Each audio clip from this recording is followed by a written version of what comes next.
ನಾಳೆ ಸಿಎಂ ಸಿದ್ದರಾಮಯ್ಯನವರಿಂದ ರಾಜೀನಾಮೆ. ಸಿದ್ದರಾಮಯ್ಯ ಪದತ್ಯಾಗದಿಂದ ಆಪ್ತರಲ್ಲಿ ಹೆಚ್ಚಾಗ್ತಾ ಇದೆ ಟೆನ್ಷನ್. ತಮ್ಮ ಮುಂದಿನ ರಾಜಕೀಯ ಭವಿಷ್ಯದ ಬಗ್ಗೆ ಸಹಜವಾಗಿಯೇ ಆತಂಕ. ಸಿದ್ದು ಕ್ಯಾಂಪ್ನಲ್ಲಿ ಬಹಿರಂಗವಾಗಿ ಗುರುತಿಸಿಕೊಂಡಿದ್ರು ಕೆಲ ಸಚಿವರು. ಹೊಸ ಸರ್ಕಾರದಲ್ಲಿ ಆಪ್ತರ ಬೆಂಬಲಕ್ಕೆ ನಿಲ್ತಾರಾ ಸಿದ್ದರಾಮಯ್ಯನವರು? ಆಪ್ತರ ರಕ್ಷಣೆಗೆ ಹೈಕಮಾಂಡ್ ಬಳಿ ಚರ್ಚಿಸ್ತಾರಾ ಸಿದ್ದು? ನಾಳೆ ಸಿಎಂ ಸಿದ್ದರಾಮಯ್ಯನವರು ರಾಜೀನಾಮೆಯನ್ನ ಕೊಟ್ಟಿದ್ದೆ ಆದರೆ ಡಿಕೆ ಶಿವಕುಮಾರ್ ಅವರು ನೂತನ ಸಿಎಂ ಆಗಿ ಪದಗ್ರಹಣವನ್ನು ಸ್ವೀಕರಿಸುತ್ತಾರೆ.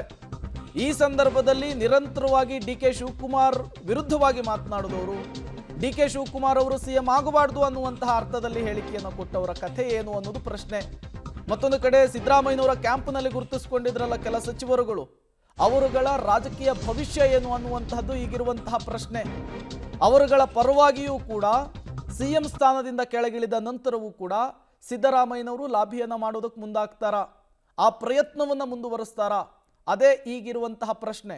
ರಾಜ್ಯ ಕಾಂಗ್ರೆಸ್ನಲ್ಲಿ ಎಲ್ಲರಿಗೂ ಗೊತ್ತಿರುವ ಪ್ರಕಾರ 3 ಬಣಗಳಿತ್ತು.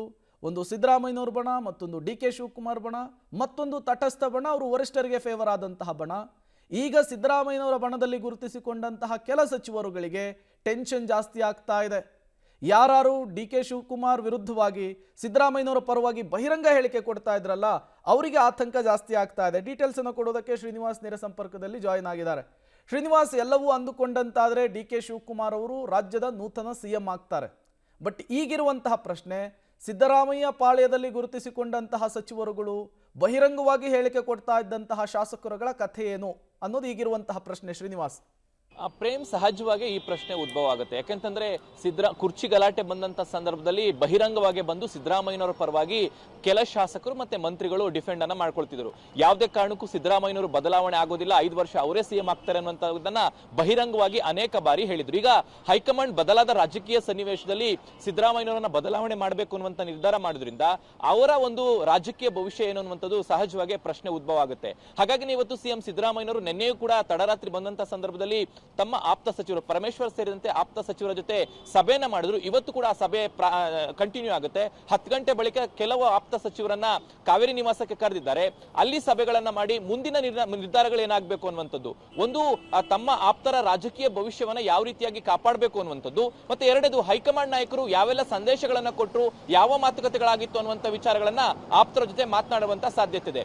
ಒಂದಿರುವಂತದ್ದು ಪ್ರಶ್ನೆ, ತಮ್ಮ ಜೊತೆ ಬಂದಂತಹ ಅಥವಾ ತಮ್ಮ ಆಪ್ತರ ರಾಜಕೀಯ ಭವಿಷ್ಯವನ್ನ ಮುಂದೆ ನೋಡ್ಕೊಳ್ಬೇಕಾದಂತ ದೃಷ್ಟಿಯಲ್ಲಿ ಹೈಕಮಾಂಡ್ ಮುಂದೆ ಯಾವೆಲ್ಲ ವಿಚಾರಗಳನ್ನ ಪ್ರಸ್ತಾಪ ಮಾಡಬಹುದು ಅನ್ನೋ ವಿಚಾರಗಳು ಚರ್ಚೆ ಆಗ್ತದೆ.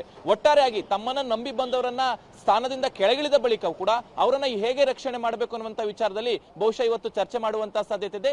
ಈ ವಿಚಾರವಾಗಿ ಹೈಕಮಾಂಡ್ ನಾಯಕರ ಜೊತೆ ಮಾತನಾಡಿ ತಮ್ಮವರನ್ನ ಉಳಿಸಿಕೊಳ್ಳುವಂತ ಪ್ರಯತ್ನವನ್ನು ಕೂಡ ಸಿದ್ದರಾಮಯ್ಯನವರು ಮಾಡಬಹುದು ಅಂತ ಅನಿಸುತ್ತೆ. ಪ್ರೇಮ್, ಶ್ರೀನಿವಾಸ್, ಈ ಅಧಿಕಾರ ಹಂಚಿಕೆಯ ವಿಚಾರ ಮುನ್ನೆಲೆಗೆ ಬಂದಾಗಲೆಲ್ಲ ಕರ್ನಾಟಕ ಮತ್ತೊಂದು ರಾಜಸ್ಥಾನ ಆಗಬಹುದು, ಕರ್ನಾಟಕ ಮತ್ತೊಂದು ಅಸ್ಸಾಂ ಆಗಬಹುದು ಅನ್ನುವಂತಹ ಮಾತುಗಳು ಕೇಳಿ ಬರ್ತಾ ಇತ್ತು. ಬಟ್ ಅಸ್ಸಾಂ ರಾಜಸ್ಥಾನದಲ್ಲಿ ಆಗದೇ ಇರುವಂತಹ ಪ್ಲಾನು ವರಿಷ್ಠರು ಕರ್ನಾಟಕದಲ್ಲಿ ಸಕ್ಸಸ್ ಮಾಡಿದ್ದು ಹೇಗೆ ಅನ್ನೋದು ಸಹಜ ಪ್ರಶ್ನೆ. ಶ್ರೀನಿವಾಸ್, ಪ್ರೇಮ್, ಸಹಜ, ಹೌದು. ಈ ರೀತಿಯಾದಂತಹ ಚರ್ಚೆಗಳು, ನಾಯಕತ್ವ ಬದಲಾವಣೆ ವಿಚಾರ ಅಂತಿಮ ಆದ ಕೂಡಲೇ ಈ ಚರ್ಚೆಗಳು ಸಹಜವಾಗಿ ಬರುತ್ತೆ. ಒಂದು, ಸಿದ್ದರಾಮಯ್ಯನವರಿಗೆ ಅಧಿಕಾರ ಬಂದಂತ ಅಂದ್ರೆ ಸರ್ಕಾರ ಬಂದಂತ ಸಂದರ್ಭದಲ್ಲಿ 2.5 ವರ್ಷ ಅಧಿಕಾರ ಹಂಚಿಕೆ ಆಗಿತ್ತು ಅನ್ನುವಂತ ಚರ್ಚೆಗಳು ಕಾಂಗ್ರೆಸ್ ವಲಯದಿಂದ ಬಂದಿತ್ತು. ಯಾರು ಕೂಡ ಅಧಿಕೃತ ಮಾಡಿರಲಿಲ್ಲ. ಈಗ ಒಂದ್ ವೇಳೆ ಏನಾದ್ರು ಅಧಿಕಾರ ಕೊಡದೆ ಹೋದ್ರೆ, ಒಂದು ಡಿಕೆ ಶಿವಕುಮಾರ್ ಅವರು ಬೇರೆ ರಾಜ್ಯದಲ್ಲಿ ಆದ ರಾಜಸ್ಥಾನ ಆಗಿರ್ಬೋದು, ಅಸ್ಸಾಂ ಆದ ರೀತಿಯಲ್ಲಿ ಬಂಡಾಯ ಇದ್ರೆ ಅದು ರಾಜ್ಯದಲ್ಲಿ ಕಾಂಗ್ರೆಸ್ಗೆ ಮೈನಸ್ ಆಗುತ್ತೆ. ಈ ಒಂದು ಆಲೋಚನೆಯನ್ನು ಕೂಡ ಹೈಕಮಾಂಡ್ ನಾಯಕರು ಮಾಡಿರಬಹುದು. ಈ ರೀತಿ ಬೇರೆ ರಾಜ್ಯದಲ್ಲಿ ಆದ ರೀತಿ ಕರ್ನಾಟಕದಲ್ಲಿ ಆಗೋದು ಬೇಡ ಅನ್ನುವಂಥದ್ದು. ಯಾಕಂದ್ರೆ ಮಧ್ಯೆ ಮಾತುಕತೆ ಆಗಿತ್ತು ಅನ್ನೋದಾದ್ರೆ 2.5 ವರ್ಷ ಮತ್ತೆ ಪ್ಲಸ್ 6 ತಿಂಗಳು ಅಂದ್ರೆ 3 ವರ್ಷಗಳ ಕಾಲ ಸಿದ್ದರಾಮಯ್ಯವರಿಗೆ ಅವಧಿಯನ್ನು ಕೊಟ್ಟಿದ್ದಾರೆ. ಇನ್ನೂ ಮುಂದುವರೆದು ಇನ್ನೂ ಡ್ರ್ಯಾಗ್ ಮಾಡಿದ್ರೆ ಅದು ಪಕ್ಷಕ್ಕೆ ಡ್ಯಾಮೇಜ್ ಆಗುತ್ತೆ ಅನ್ನುವಂಥದ್ದು, ಮತ್ತೆ ಬಂಡಾಯಗಳು ಜಾಸ್ತಿ ಆಗ್ಬೋದು ಅನ್ನುವಂಥ ನಿಟ್ಟಿನಲ್ಲಿ ಬಹುಶಃ ಹೈಕಮಾಂಡ್ ಈ ನಿರ್ಧಾರ ಮಾಡಿರಬಹುದು. ಜೊತೆಗೆ 2028ರ ಚುನಾವಣೆ ಕೂಡ ಮುಂದೆ ಇದೆ.